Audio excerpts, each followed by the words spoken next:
You know, we love to highlight incredible or marvelous Minnesotans whose lives and work are having a tangible impact on others. So today's guest is the woman who made the Vietnam Women's Memorial Foundation happen at the National Mall. It was a 10-year effort. She's received the Presidential Citizens Medal for her work, and that happened earlier this month. Diane Carlson Evans fought to make the memorial a reality after she came back from serving as a nurse in Vietnam. And Diane joins us this morning via Zoom. Hi, Diane. Good morning, Chris and Megan. This is really an honor. Thank you for. I always love the opportunity to talk about my sister veterans. So this is great. We'll talk about an And honor. a lot of them are in Minnesota. Yeah, let's talk about your honor, though, because a big congratulations in store. You just received, as Chris mentioned, the Presidential Citizen Medal, what, like 3 weeks ago? Yeah. Well, I was stunned. The people who initiated the effort came to me and said, "Diane, we put you in for this medal." And I said, "No, you don't need to do that. I have enough awards." And she said, "Well, it's already done."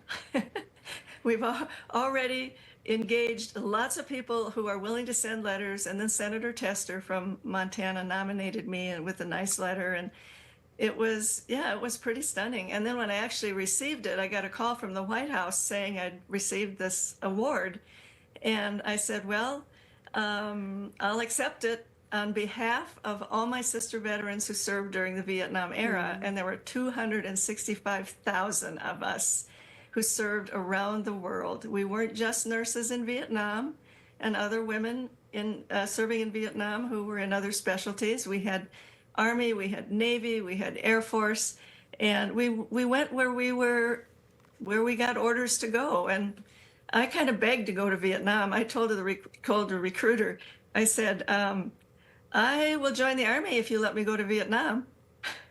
And she laughed and she said, "Well, there are no guarantees in the Army, but there's a shortage of nurses in Vietnam."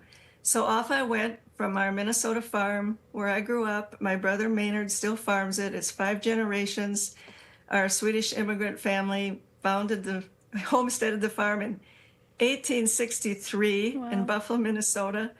I grew up there. I went to nursing school in Minneapolis, and then I went off to the Army and had basic training, and off to Vietnam on July 30th, leaving the farm and saying goodbye in 1968. And you feel that experience that you got as the hard work that you were doing on the farm is really kind of what helped you to get through the situation in Vietnam? Oh, it did. Totally, yeah. For all the dairy farmers, and there aren't too many left, the dairy farms are so huge now. My dad had 20 cows, and then he had 25 or 30. It was a typical 160-acre farm, but there were 6 kids, and we all worked hard, and we all had our chores, we all had our jobs, and we took care of the farm took care of us. So yeah, I grew up with a work ethic and a mom who was a registered nurse, and she went off to the hospital, Buffalo Memorial Hospital, to work.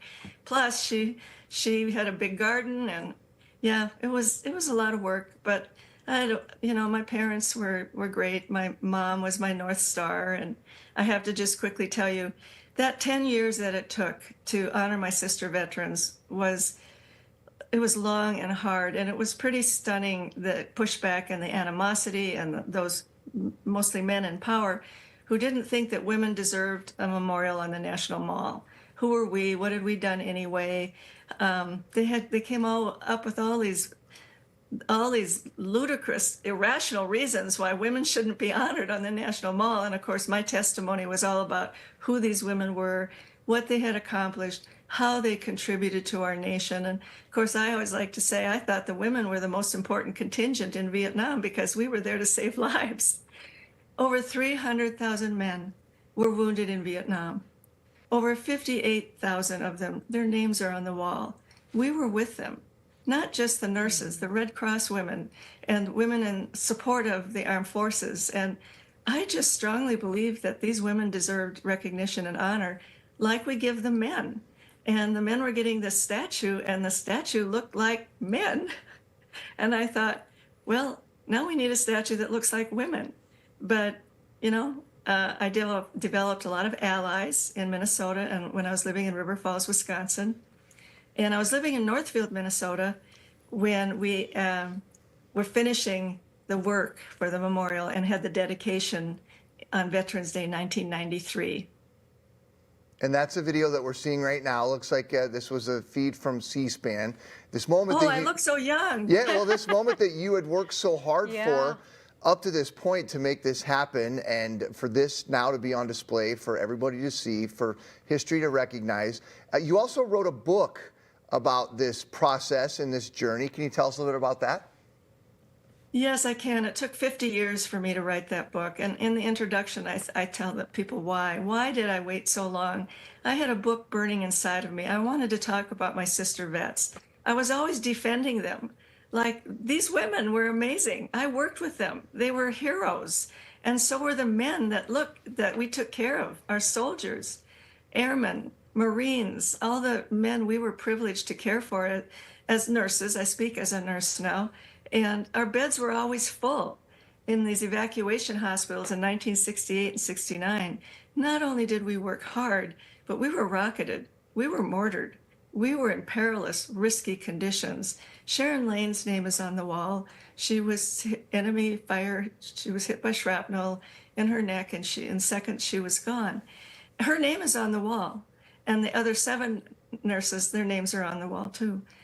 7 Army women and 1 Air Force nurse. And we needed to tell their stories. The world, at least America, needed to know what their women, their daughters, their sisters, their wives, what we did in service for our country. So this medal, when I learned that I was going to, it's been more than 50 years since I've been home from Vietnam. And finally, I think women are getting the recognition they deserve. And I accept these. Whenever I get an award, I said, that's not for me. I'm just the person who was kind of out front, pushing to get this done. But it was for the women because they deserve the recognition and they deserve the honor. So it's for all of us. Tell me what it was like in Vietnam. I mean, I was reading a little bit about your time there. I mean, you were right. You mentioned, nurses were hit by shrapnel and you lost one and her name is on the wall, but you were right there. You were in a burn unit. You were seeing the worst of the worst when it came to injuries there. Well, we called them mass casualties or MESCAL or a push, whatever you want to call it. And we didn't have to be told we were getting mass casualties. When those helicopters, God bless those dust-off helicopter pilots, they were so brave and going into hot LZs and dangerous landing zones and terrible weather, monsoons and wind. But when that call came in for a dust off, that was the code for we need a helicopter to get out the wounded. It was quicker, it was faster than land ambulances. Of course, land ambulances were used too, but the helicopter was the main medical evacuation for our troops. And when one chopper came in, it was like, oh, thank you, God, it's just one. That maybe was 6 patients, or as many casualties as they could put in that chopper. And we could handle that. But when we heard, I called them a gaggle of helicopters, when those choppers, like 1, 2, how many are coming in? And then the air raid siren would go on. There was mass casualties. And then the air raid siren went on when there was incoming artillery, rockets and mortars and shrapnel flying around. And when I was in Pleiku, that's where I endured the most rocket attacks. Pleiku was in the jungle. It was close to the Cambodian border. It was very, very unsafe. And the 4th Infantry Division was being overrun. When those mass casualties come in, this is what happens. You forget about yourself. This is not about you. It's about those patients. And your job is to save their life. And you do whatever you can to save those lives. And you're doing triage, and you know what that is. That would take a few more minutes to explain to you, but most people now know what triage is. You sort them. So then the emergency room, some are going to surgery, some are coming to my unit, which was pre-op and post-operative. And they were coming in right from the field. So they were coming in and we cut off their uniforms. We looked for the injuries. We assessed what their needs were, how we could meet them best. And we just worked hard until the work was done.